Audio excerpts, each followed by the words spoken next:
Hello বন্ধুরা, আজকের নিবেদন মহেশ, কলমে শরৎচন্দ্র চট্টোপাধ্যায়। গ্রামের নাম কাশীপুর। গ্রাম ছোট, জমিদার আরও ছোট, তবু দাপটে তার প্রজারা টু শব্দটি করিতে পারে না, এমনই প্রতাপ। ছোট ছেলের জন্মতিথি পূজা। পূজা সারিয়া তর্করত্ন দ্বিপ্রহর বেলায় বাটি ফিরিতেছিলেন। বৈশাখ শেষ হইয়া আসে, কিন্তু মেঘের ছায়াটুকু কোথাও নাই। অনাবৃষ্টির আকাশ হইতে যেন আগুন ঝরিয়া পড়িতেছে। সম্মুখের দিগন্তজোড়া মাঠখানা জ্বলিয়া পুড়িয়া ফুটিফাটা হইয়া আছে, আর সেই লক্ষ্য ফাটল দিয়া ধরিত্রীর বুকের রক্ত নিরন্তর ধোঁয়া হইয়া উড়িয়া যাইতেছে। অগ্নিশিখার মতো তাহাদের সর্পিল ঊর্ধ্বগতির প্রতি চাহিয়া থাকিলে মাথা ঝিমঝিম করে, যেন নেশা লাগে। ইহারে সীমানায় পথের ধারে গফুরজোলার বাড়ি। তাহার মাটির প্রাচীর পড়িয়া গিয়া প্রাঙ্গণ আসিয়া পথে মিশিয়াছে, এবং অন্তপুরের লজ্জা সম্ভ্রম পথিকের করুণায় আত্মসমর্পণ করিয়া নিশ্চিন্ত হইয়াছে। পথের ধারে একটা পিটুলি গাছের ছায়ায় দাঁড়াইয়া তর্করত্ন উচ্চ কণ্ঠে ডাক দিলেন, ওরে ও গোফরা, বলি ঘরে আছিস? তাহার বছর দশেকের মেয়ে দুয়ারে দাঁড়াইয়া সাড়া দিল, কেন বাবাকে? বাবার যে জ্বর। জ্বর? ডেকে দে হারামজাদাকে, পাষণ্ড শ্লেষ্য। হাঁক ডাকে গফুর মিয়া ঘর হইতে বাহির হইয়া জ্বরে কাঁপিতে কাঁপিতে কাছে আসিয়া দাঁড়াইল। ভাঙা প্রাচীরের গা ঘেঁষিয়া একটা পুরাতন বাবলা গাছ, তাহার ডালে বাঁধা একটা সার।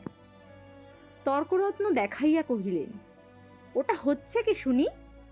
এ হিদুর্গা, ব্রাহ্মণ জমিদার, সে খেয়াল আছে? তার মুখখানা রাগে ও রৌদ্রের ঝাঁজে রক্তবর্ণ। সুতরাং সে মুখ দিয়া তপ্ত খর বাক্যই বাহির হইবে। কিন্তু হেতুটা বুঝিতে না পারিয়া গফুর শুধু চাহিয়া রহিল। তর্করত্ন বলিলেন, সকালে যাবার সময় দেখে গেছি বাধা, দুপুরে ফেরবার পথে দেখছি তেমনই ঠায় বাধা। গোহত্যা হলে যে কর্তা তোকে জ্যান্ত কবর দেবে, সে বামুন নয়। কি করব বাবা ঠাকুর, বড় লাচারে পড়ে গেছে। কদিন থেকে গায়ে জ্বর, দড়ি ধরে যে দুখোটো খাইয়ে আনবো তা মাথা ঘুরে পড়ে যায়। তবে ছেড়ে দে না, আপনি চড়াই করে আসো। কোথায় ছাড়বো বাবা ঠাকুর? লোকের ধান এখনো সব ছাড়া হয়নি, খামারে পড়ে। খড় এখনো গাদি দেওয়া হয়নি। মাঠের আলগুলো সব জ্বলে গেল, কোথাও এক মুঠো ঘাস নেই। কার ধানে মুখ দেবে, কার গাদা ফেরে খাবে, কেমনে ছাড়ি বাবা ঠাকুর? তর্করত্ন একটু নরম হইয়া কহিলেন, না ছাড়িস তো ঠান্ডায় কোথাও বেঁধে দিয়ে দুয়াটি বিচুলি ফেলে দে না, ততক্ষণে চিবুক। তোর মেয়ে ভাত রাঁধেনি, ফ্যান জলে দে না এক গামলা খাক।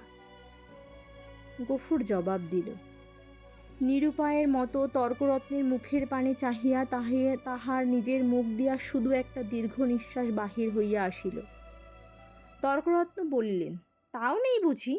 কি করলি খড়? ভাগে এবার যা পেলি সমস্ত বেচে পেটায় নামো? গরুটার জন্য এক আঁটি ফেলে রাখতে নেই? বেটা কসাই! এই নিষ্ঠুর অভিযোগে গফুরের যেন বাকরোধ হইয়া গেল। ক্ষণিক পরে ধীরে ধীরে কহিল, কাহনখানিক খড় এবার ভাগে পেয়েছিলাম, কিন্তু গেল সনের বকেয়া বলে কর্তামশাই সব ধরে রাখলেন। কেঁদে কেটে হাতে পায়ে পড়ে বললাম, বাবুমশাই, হাকিম তুমি, তোমার রাজত্বে ছেড়ে আর পালাবো কোথায়? আমাকে 10 বিচুলি দাও না। চালে খড় নেই, একখানি ঘর, বাপ বেটিতে থাকি। তাও না হয় তালপাতার গোজা গাজা দিয়ে বর্ষাটা কাটিয়ে দেবো, কিন্তু না খেতে পেয়ে আমার মহেশ মরে যাবে। তর্করত্ন হাসিয়া কহিলেন, ইস, সাত করে আবার নাম রাখা হয়েছে মহেশ, হেসে বাঁচিনে। কিন্তু এ বিদ্রূপ গফুরের কানে গেল না। সে বলিতে লাগিল, কিন্তু হাকিমের দয়া হলো না।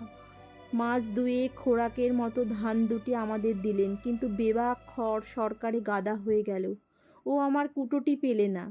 বলিতে বলিতে কণ্ঠস্বর তাহার অশ্রুভারে ভারী হইয়া উঠিল, কিন্তু তর্করত্নে তাহাতে করুণার উদয় হইল না। কহিলেন, আচ্ছা মানুষ তো তুই, খেয়ে রেখেছিস, দিবি নে? জমিদার কি তোকে ঘর থেকে খাওয়াবে নাকি? তোরা তো রামরাজত্বে বাস করিস, ছোট লোক কি না, তাই তার নিন্দে করে মরিস। গফুর লজ্জিত হইয়া বলিল, নিন্দে করব কেন বাবা ঠাকুর? নিন্দে তার আমরা করিনি, কিন্তু কোথা থেকে দিই বলো তো? বিঘে চারেক জমি ভাগে করি, কিন্তু উপরি উপরি দূষণ অজম্মা। মাঠের ধান মাঠে শুকিয়ে গেল, বাপ বেটিতে দুবেলা দুটো পেট ভরে খেতে পর্যন্ত পাই না। ঘরের পানি চেয়ে দেখো, বৃষ্টি বাদলে মেয়েটাকে নিয়ে কোণে বসে রাত কাটাই, পা ছড়িয়ে শোবার ঠাঁই মেলে না। মহেশকে একটিবার তাকিয়ে দেখো, পাজরা গোনা যাচ্ছে। দাও না ঠাকুর মশাই, কাহন 2 ধার, গরুটাকে 2 দিন পেট পুড়ে খেতে দিই। বলিতে বলিতে এসে ধপ করিয়া ব্রাহ্মণের পায়ের কাছে বসিয়া পড়িল। তর্করত্ন তীরবৎ 2 পা পিছাইয়া গিয়া কহিল, আমর ছুঁয়ে ফেলবি নাকি? না বাবু ঠাকুর, ছোবো কেন, ছোবো না, কিন্তু দাও এবার আমাকে কাহন 2 খড়। তোমার 4-4টে গাদা সেদিন দেখে এসেছি, এ কটি দিলে তুমি টেরও পাবে না। আমরা না খেয়ে মরি, ক্ষতি নেই, কিন্তু ও আমার অবলা জীব, কথা বলতে পারে না, শুধু চেয়ে থাকে আর চোখ দিয়ে জল পড়ে। তর্করত্ন কহিলে, ধার নিবি, শুধবে কি করে শুনি? গফুর আশ্বান্বিত হইয়া ব্যগ্রস্বরে বলিয়া উঠিল, যেমন করে পারি শুধব বাবা ঠাকুর, তোমাকে ফাঁকি দেব না। তর্করত্ন মুখে এক প্রকার শব্দ করিয়া গফুরের ব্যাকুল কণ্ঠের অনুকরণ করিয়া কহিলেন, ফাঁকি দেব না, যেমন করে পারি শুধব। রসিক নাগর, যা যা সর, পথ ছাড়, ঘরে যাই, বেলা বয়ে গেল। এই বলিয়া তিনি একটু মুচকিয়ে হাসিয়া পা বাড়াইয়া সহসা সভয়ে পিছাইয়া গিয়া সক্রোধে বলিয়া উঠলেন, আমর শিং নেড়ে আসে যে, গুতবি নাকি? গফুর উঠিয়া দাঁড়াইল।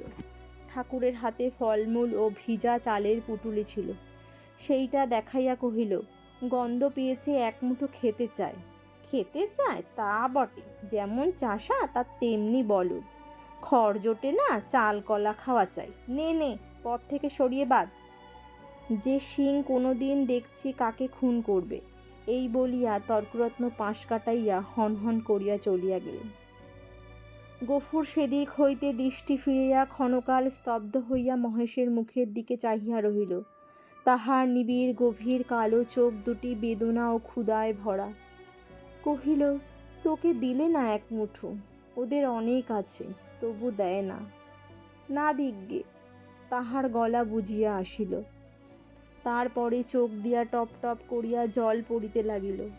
কাছে আসিয়া নীরবে ধীরে ধীরে তাহার গলায়, মাথায়, পিঠে হাত বুলাইয়া দিতে দিতে চুপি চুপি বলিতে লাগিল, মহেশ, তুই আমার ছেলে, তুই আমাদের 8 সন রীতি পালন করে বুড়ো হয়েছিস, তোকে আমি পেট পুড়ে খেতে দিতে পারিনি, কিন্তু তুই তো জানিস তোকে আমি কত ভালোবাসি।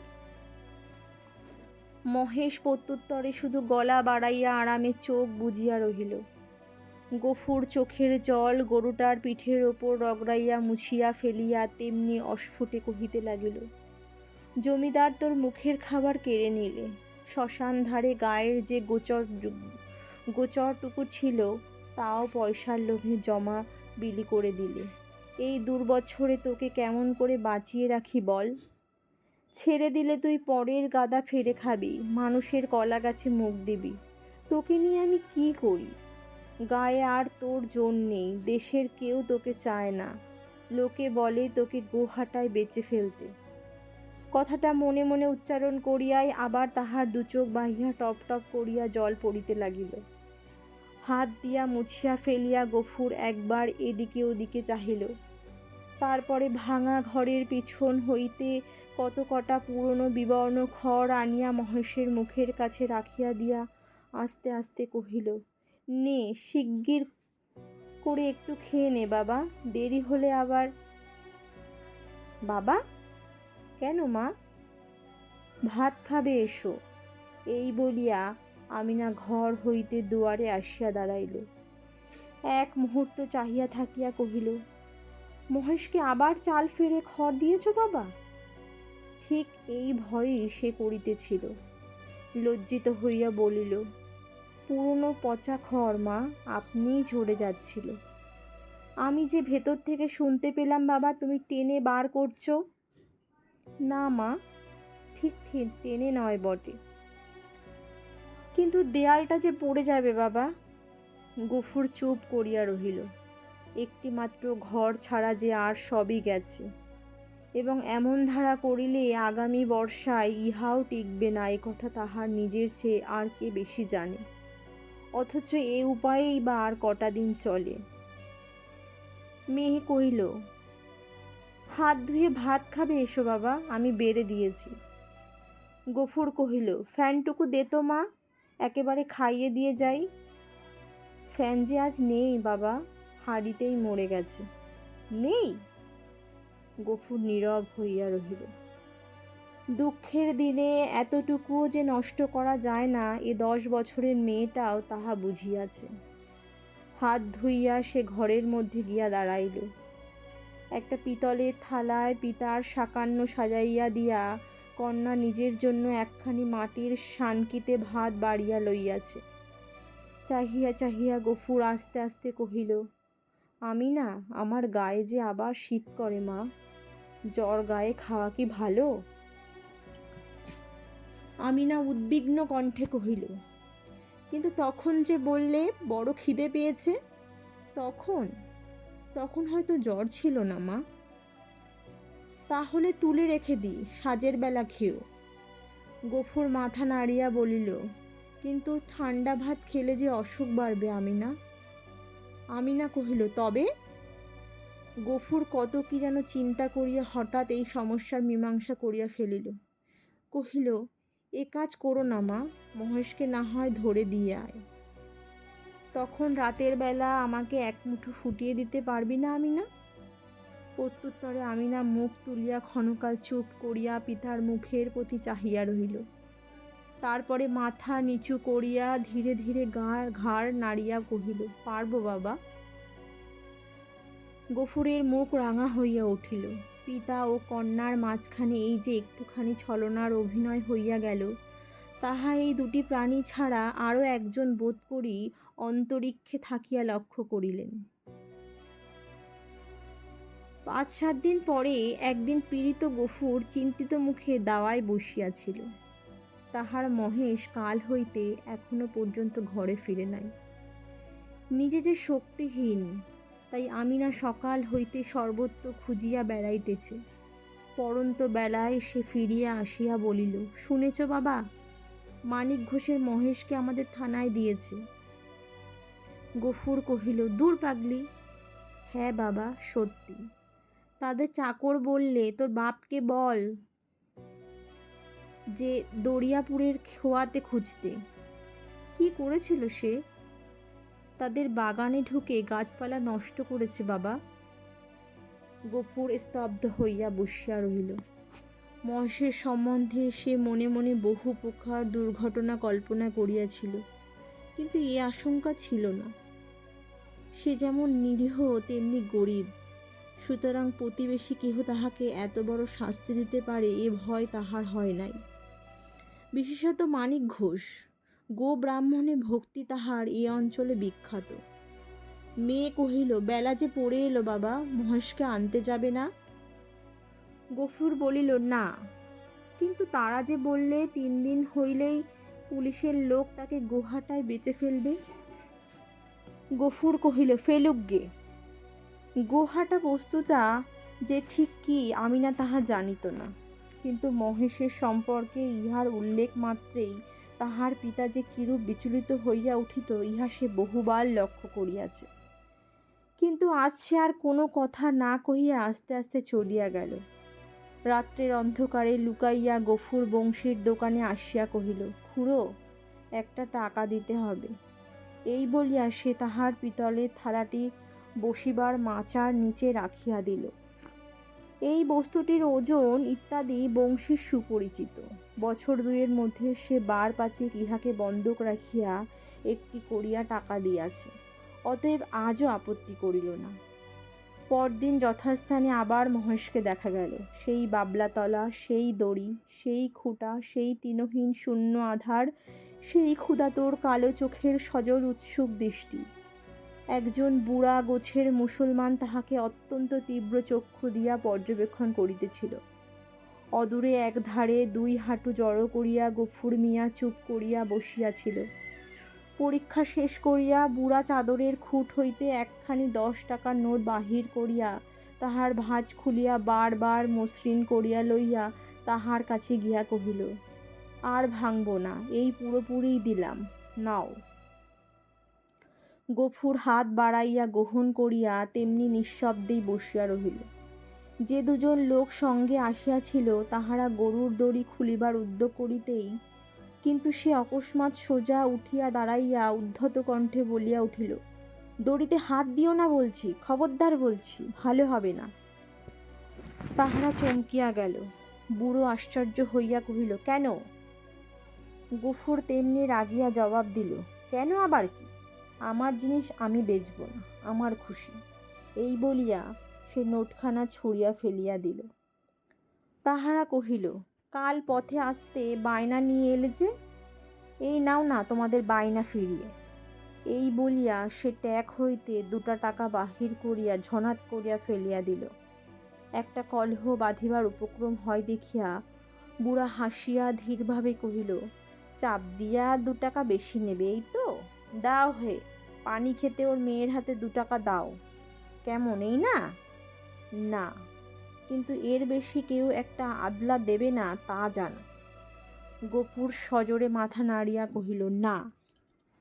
বুড়ো বিরক্ত হইল, কহিল, না তো কি, চামড়াটাই যে দামে বিকোবে, নইলে মাল আছে আর কি। তবা তবা। গফুরের মুখ দিয়ে হঠাৎ একটা বিশ্রী কটু কথা বাহির হইয়া গেল। পরক্ষণেই সে ছুটিয়া গিয়া নিজের ঘরে ঢুকিয়া চিৎকার করিয়া শাসাইতে লাগিল যে তাহারা যদি অবিলম্বে গ্রাম ছাড়িয়া না যায় তো জমিদারের লোক ডাকিয়া জুতা পেটা করিয়া ছাড়িবে। হাঙ্গামা দেখিয়া লোকগুলো চলিয়া গেল, কিন্তু কিছুক্ষণেই জমিদারের সদর হইতে তাহার ডাক পড়িল। গফুর বুঝিল এ কথা কর্তার কানে গিয়াছে। সদরে ভদ্র অভদ্র অনেকগুলি ব্যক্তি বসিয়াছিল। শিববাবু চোখ রাঙা করিয়া কহিলেন, গফরা, তোকে যে আমি কি সাজা দেব ভেবে পাইনি। কোথায় বাস করে আছিস জানিস? গফুর হাত জোর করিয়া কহিল, জানি, আমরা খেতে পাইনি, নইলে আজ আপনি যা জরিমানা করতেন আমি না করতাম না। সকলেই বিস্মিত হইল। এই লোকটাকে জেদি এবং বদমেজাজি বলিয়াই তাহারা জানিত। সে কাঁদো কাঁদো হইয়া কহিল, এমন কাজ আর কখনো করব না কর্তা। এই বলিয়া সে নিজের 2 হাত দিয়া নিজের 2 কান মলিল এবং প্রাঙ্গণের একদিক হইতে আর এক দিক পর্যন্ত নাক খত দিয়া উঠাইয়া দাঁড়াইল। শিবুবাবু সদয় কণ্ঠে কহিলেন, আচ্ছা, যা যা হয়েছে, আর কখনো এসব মতিবুদ্ধি করিসনি। বিবরণ শুনিয়া সকলেই কণ্টকিত হইয়া উঠিলেন এবং এ মহাপাতক যে শুধু কর্তার পুণ্য প্রভাবে ও শাসন ভয়ে নিবারিত হইয়াছে সে বিষয়ে কাহারও সংশয় মাত্র রহিল না। তর্করত্ন উপস্থিত ছিলেন। তিনি গো শব্দের শাস্ত্রীয় ব্যাখ্যা করিলেন এবং যে জন্য এই ধর্মজ্ঞানহীন শ্লেষ্ঠ জাতিকে গ্রামের ত্রিসীমানায় বসবাস করিতে দেওয়া নিষিদ্ধ তাহা প্রকাশ করিয়া সকলের জ্ঞাননেত্র বিকশিত করিয়া দিলেন। গফুর একটা কথার জবাব দিল না।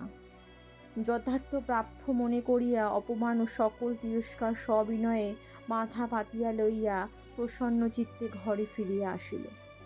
প্রতিবেশীদের গৃহ হইতে ফ্যান চাহিয়া আনিয়া মহেশকে খাওয়াইল এবং তাহার গায়ে, মাথায় ও শিঙে বারংবার হাত বুলাইতে অস্ফুটে কত কথাই বলিতে লাগিল। জ্যৈষ্ঠ শেষ হইয়া আসিল। রুদ্রের যে মূর্তি একদিন শেষ বৈশাখে আত্মপ্রকাশ করিয়াছিল সে যে কত ভীষণ, কত বড় কঠোর হইয়া উঠিতে পারে তাহা আজিকার আকাশের প্রতি না চাহিলে উপলব্ধি করাই যায় না। কোথাও যেন করুণার আভাস পর্যন্ত নাই। কখনো এ রূপের লেশমাত্র পরিবর্তন হইতে পারে, আবার কোনো দিন এই আকাশ মেঘ ভারে স্নিগ্ধ সজল হইয়া দেখা দিতে পারে। আজ এ কথা ভাবিতেও যেন ভয় হয়। মনে হয় সমস্ত প্রজ্বলিত নবস্থল ব্যাপিয়া যে অগ্নি অহরহ ঝরিতেছে, ইহার অন্ত নাই, সমাপ্তি নাই। সমস্ত নিঃশেষে দগ্ধ হইয়া না গেলে এ আর থামিবে না। এমনই দিনে দ্বিপ্রহর বেলায় গফুর ঘরে ফিরিয়া আসিল। পরের দ্বারে জন্মজোর খাটা তাহার অভ্যাস নয়, এবং মাত্র 3, 4, 5 তাহার জ্বর থামিয়াছে। কিন্তু দেহ যেমন দুর্বল তেমনি শ্রান্ত। তবুও আজ সে কাজের সন্ধানে বাহির হইয়াছিল। কিন্তু এ প্রচণ্ড রৌদ্র কেবল তাহার মাথার উপর দিয়া গিয়াছে, আর কোনো ফল হয় নাই। ক্ষুধায় পিপাসায় ও ক্লান্তিতে সে প্রায় অন্ধকার দেখিতেছিল। প্রাঙ্গণে দাঁড়াইয়া ডাক দিল, আমিনা, ভাত হয়েছে রে? ঘরে মেয়ে ঘর হইতে আস্তে আস্তে বাহির হইয়া নিরুত্তরে খুঁটি ধরিয়া দাঁড়াইল। জবাব না পাইয়া গফুর চেঁচাইয়া কহিল, হয়েছে ভাত? কি বললি? হয়নি? কেন শুনি? চাল নেই বাবা। চাল নেই? সকালে আমাকে বলিসনি কেন? তোমাকে রাত্রিরে যে বলেছিল। গফুর মুখ ভ্যাংচাইয়া তাহার কণ্ঠস্বর অনুকরণ করিয়া কহিল, রাত্রিরে যে বলেছিল? রাত্রিরে বললে কারো মনে থাকে? নিজের কর্কশ কণ্ঠে ক্রোধ তাহার দ্বিগুণ বাড়িয়া গেল। মুখ অধিকতর বিকৃতি করিয়া বলিল উঠিল, চাল থাকবে কি করে? রোগা বাপ খাক আর না খাক, বুড়ো মেয়ে 4-5 বার করে ভাত গিলবি। এবার থেকে চাল আমি কুলুপ বন্ধ করে বাইরে যাব। দে 1 ঘটি জল দে, তেষ্টায় বুক ফেটে গেল। বল তাও নেই। আমিনা তেমনি অধোমুখে দাঁড়াইয়া রহিল। কয়েক মুহূর্ত অপেক্ষা করিয়া গফুর যখন বুঝিল গৃহে তৃষ্ণার জল পর্যন্ত নাই, তখন সে আর আত্মসংবরণ করিতে পারিল না। দ্রুত পদে কাছে গিয়া ঠাস করিয়া সশব্দে তাহার গালে এক চর কষাইয়া দিয়া কহিল, মুখ পোড়া হারামজাদা মেয়ে, সারাদিন তুই করিস কি? এত লোকে মরে, তুই মরিস নে? মেয়ে কথাটি কহিল না। মাটির শূন্য কলসিটি তুলিয়া লইয়া সেই রৌদ্রের মাঝেই চোখ মুছিতে মুছিতে নিঃশব্দে বাহির হইয়া গেল। সে চোখের আড়াল হইতেই কিন্তু গফুরের বুকে শেল বিঁধিল। মা মরা এই মেয়েটিকে সে কি করিয়া মানুষ করিয়াছে সে কেবল সেই জানে। তাহার মনে পড়িল এই তাহার স্নেহশীলা কর্মপরায়ণা শান্ত মেয়েটির কোনো দোষ নাই। ক্ষেতের সামান্য ধান কয়টি ফুরানো পর্যন্ত তাহাদের পেট ভরিয়া দুবেলা অন্ন জোটে না। কোনো দিন একবেলা, কোনো দিন বা তাহাও নয়। দিনে 5-6 বার ভাত খাওয়া যেমন অসম্ভব তেমনি মিথ্যা, এবং পিপাসার জল না থাকার হেতুও তাহার অবেদিত নয়। গ্রামে যে 2-3টা পুষ্করণী আছে তাহা একেবারে শুষ্ক। শিবচরণ বাবুর খিড়কির পুকুরে যা একটু জল আছে তাহা সাধারণে পায় না। অন্যান্য জলাশয়ের মাঝখানে 2-একটা গর্ত খুঁড়িয়া যাহা কিছু জল সঞ্চিত হয় তাহাতে যেমন কাড়াকড়ি তেমনি ভিড়। বিশেষত মুসলমান বলিয়া এই ছোট মেয়েটা তো কত কাছেই ঘেঁষিতে পারে না। ঘণ্টার পর ঘণ্টা দূরে দাঁড়াইয়া বহু অনুনয় বিনয়ে কেহ দয়া করিয়া যদি তাহার পাত্রে ঢালিয়া দেয়, সেইটুকু সে ঘরে আনে। এ সমস্তই সে জানে। হয়তো আর জল ছিল না, কিংবা কাড়াকাড়ির মাঝখানে কেহ মেহেকে তাহার কৃপা করিবার অবসর পায় নাই। এমনি কিছু একটা হইয়া থাকিবে নিশ্চয়ই বুঝিয়া তাহার নিজের চোখেও জল ভরিয়া আসিল। এমনই সময় জমিদারের পিয়াদা যমদূতের ন্যায় আসিয়া প্রাঙ্গণে দাঁড়াইল। চিৎকার করিয়া ডাকিল, গফরা, ঘরে আছিস? গফুর তিক্ত কণ্ঠে সাড়া দিয়া কহিল, আছি। কেন? বাবুমশাই ডাকছেন, আয়। গফুর কহিল, আমার খাওয়া দাওয়া হয়নি, পরে যাব। এত বড় স্পর্ধা! পিয়াদার সহ্য হইল না। সে কুৎসিত একটা সম্বোধন করিয়া কহিল, বাবুর হুকুম জুতো মারতে মারতে টেনে নিয়ে যেতে। গফুর দ্বিতীয়বার আত্মবিস্মৃত হইল।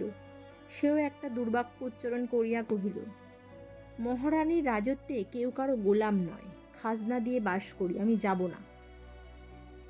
কিন্তু সংসারে অত ক্ষুদ্রের অত বড় দোহাই দেওয়া শুধু বিফল নয়, বিপদের কারণ। রক্ষায় যে অত ক্ষীণ কণ্ঠ অত বড় কানে গিয়া পৌঁছায় না, না হইলে তাহার মুখের অন্ন ও চোখের নিদ্রা দুই ঘুচিয়া যাইত। তাহার পরে কি ঘটিল বিস্তারিত করিয়া বলার প্রয়োজন নাই। কিন্তু ঘণ্টাখানেক পরে যখন সে জমিদারের সদর হইতে ফিরিয়া ঘরে গিয়া নিঃশব্দে শুইয়া পড়িল, তখন তাহার চোখ মুখ ফুলিয়া উঠিয়াছে। তাহার এত বড় শাস্তির হেতু প্রধানত মহেশ। গফুর বাটি হইতে বাহির হইবার পরে সেও দড়ি ছিঁড়িয়া বাহির হইয়া পড়ে এবং জমিদারের প্রাঙ্গণে ঢুকিয়া ফুল গাছ খাইয়াছে। ধান শুকাইতেছিল, তাহা ফেলিয়া ছড়াইয়া নষ্ট করিয়াছে। পরিশেষে ধরিবার উপক্রম করায় বাবুর ছোট মেয়েকে ফেলিয়া দিয়া পলায়ন করিয়াছে। এরূপ ঘটনা এই প্রথম নয়, ইতিপূর্বেও ঘটিয়াছে, শুধু গরিব বলিয়াই তাহাকে মাপ করা হইয়াছিল। পূর্বের মতো এবারও সে আসিয়া হাতে পায়ে পড়িলে হয়তো ক্ষমা করা হইত। কিন্তু সে যে কর দিয়া বাস করে বলিয়া, কাহারও গোলাম নয় বলিয়া প্রকাশ করিয়াছে, প্রজার মুখের এত বড় স্পর্ধা জমিদার হইয়া শিবচরণবাবু কোনো মতেই সহ্য করিতে পারেন নাই। সেখানে সে প্রহার ও লাঞ্ছনার প্রতিবাদ মাত্র করে নাই, সমস্ত মুখ বুজিয়া সহিয়াছে। ঘরে আসিয়াও সে তেমনি নিঃশব্দে পড়িয়া রহিল। ক্ষুধা তৃষ্ণার কথা তাহার মনে ছিল না, কিন্তু বুকের ভিতরটা যেন বাহিরের মধ্যাহ্ন আকাশের মতোই জ্বলিতে লাগিল। এমন কতক্ষণ কাটিল তাহার হুঁশ ছিল না, কিন্তু প্রাঙ্গণ হইতে সহসা তাহার মেয়ের আত্মকণ্ঠ কানে যাইতেছে। সে সবেগে উঠিয়া দাঁড়াইল এবং ছুটিয়া বাহিরে আসিতে দেখিল আমিনা মাটিতে পড়িয়া এবং বিক্ষিপ্ত ভাঙা ঘট হইতে জল ঝরিয়া পড়িতেছে, আর মহেশ মাটিতে মুখ দিয়া সেই জল মরুভূমির মতো যেন শুষিয়া খাইতেছে। চোখের পলক পড়িল না। গফুর দিক বিদিক শূন্য হইয়া গেল। মেরামত করিবার জন্য কাল সে তাহার নাঙলের মাথাটা খুলিয়া রাখিয়াছিল। তাহার দুই হাতে গ্রহণ করিয়া সে মহেশে অবনত মাথার উপরে সজোরে আঘাত করিল।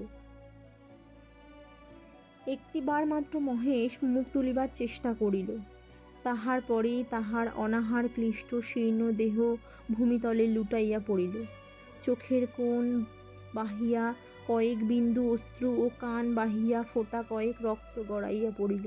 বার দুই সমস্ত শরীরটা তাহার থরথর করিয়া কাঁপিয়া উঠিল। তারপরে সম্মুখ ও পশ্চাতের পা দুটো তাহার যতদূর যায় প্রসারিত করিয়া দিয়া মহেশ শেষ নিঃশ্বাস ত্যাগ করিল। আমিনা কাঁদিয়া উঠিয়া বলিল, কি করলে বাবা? আমাদের মহেশ সে মরে গেল। গফুর নড়িল না, জবাব দিল না, শুধু নিনিমেষ চক্ষে আর একজোড়া নিমেষহীন গভীর কালো চক্ষের পানে চাহিয়া পাথরের মতো নিশ্চল হইয়া রহিল। ঘণ্টা দুইয়ের মধ্যে সংবাদ পাইয়া গ্রামান্তরের মুচির দল আসিয়া জুটিল।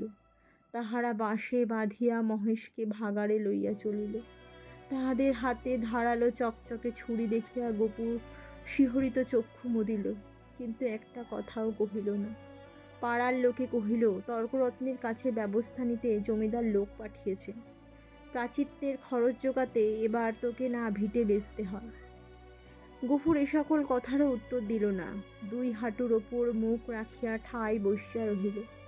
অনেক রাত্রে গফুর মেয়েকে তুলিয়া কহিল, আমিনা চল, আমরা যাই। সে দাওয়ায় ঘুমাইয়া পড়িয়াছিল। চোখ মুছিয়া উঠিয়া বসিয়া কহিল, কোথায় বাবা? গফুর কহিল, ফুল বেড়ের চটকলে কাজ করতে। মেয়ে আশ্চর্য হইয়া চাহিয়া রহিল। ইতিপূর্বে অনেক দুঃখেও পিতা তাহার কলে কাজ করিতে রাজি হয় নাই। সেখানে ধর্ম থাকে না, মেয়েদের ইজ্জত আব্রু থাকে না, এ কথা সে বহুবার শুনিয়াছে। গফুর কহিল, দেরি করিস নে মা, চল, অনেক পথ হাঁটতে হবে। আমিনা জল খাইবার ঘটি ও পিতার ভাত খাইবার পিতলের থালাটি সঙ্গে লইতেছিল। গফুর নিষেধ করিল, ওসব থাক মা, ওতে আমার মহেশের পাচ্চিত্তির হবে। অন্ধকার গভীর নিশীথে সে মেয়ের হাত ধরিয়া বাহির হইল। এ গ্রামে আত্মীয় কেহ তাহার ছিল না, কাহাকেও বলিবার কিছু নাই। আঙিনা পার হইয়া পথের ধারে সেই বাবলাতলায় আসিয়া সে থমকিয়া দাঁড়াইয়া সহসা হু হু করিয়া কাঁদিয়া উঠিল। নক্ষত্র খচিত কালো আকাশের মুখ তুলিয়া বলিল, আল্লাহ, আমাকে যত খুশি সাজা দিও, কিন্তু মহেশ আমার তেষ্টা নিয়ে মরেছে। তার চরে খাবার এতটুকু জমি কেউ রাখেনি। যে তোমার দেওয়া মাঠের ঘাস, তোমার দেওয়া তেষ্টার জল তাকে খেতে দেয়নি, তার কসুর তুমি যেন কখনো মাপ করো না। আজকের গল্পটি এখানেই শেষ হলো। গল্পটি ভালো লাগলে চ্যানেলটিকে সাবস্ক্রাইব করুন, আর ভালো লাগলে কমেন্ট করতে, শেয়ার করতে ভুলবেন না।